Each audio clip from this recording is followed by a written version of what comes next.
Et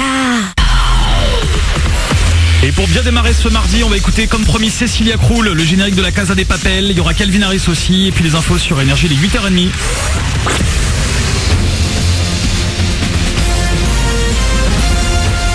Toute l'actu sur Monaco Menton avec Frédéric Plat.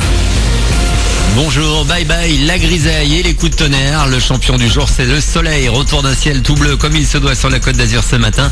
Après la bonne dégringolade d'hier après-midi, les températures vont repartir à la hausse cet après-midi jusqu'à 31 à Monaco. C'était la météo sur Énergie avec La Trégo, votre restaurant les pieds dans l'eau. Port de Plaisance, Cap d'Aille. On retrouve donc un temps calme ce matin, mais la fin de journée d'hier a été sérieusement agitée. De violents orages ont traversé le littoral des Alpes-Maritimes d'ouest en est. La principauté n'a évidemment pas été épargnée. Il est tombé beaucoup d'eau, au moins l'équivalent d'un mois de pluie en à peine 2 heures. Le vent a aussi soufflé très fort, jusqu'à 120 km/h à Sospel, et on a aussi assisté à une chute brutale des températures, de 30 à tout juste 16 ou 18 degrés.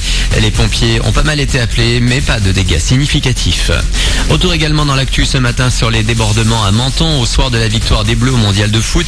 S'il n'y a eu aucune interpellation à proximité du musée Cocteau, une enquête a été ouverte. Les fauteurs de troubles devraient bientôt être identifiés grâce aux caméras de surveillance et aux vidéos qui circulent sur le net.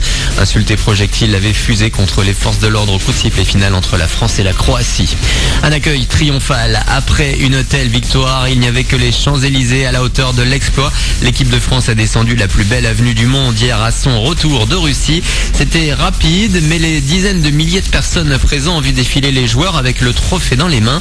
Des scènes de joie, d'hystérie parfois au passage du bus qui a ensuite rejoint l'Elysée.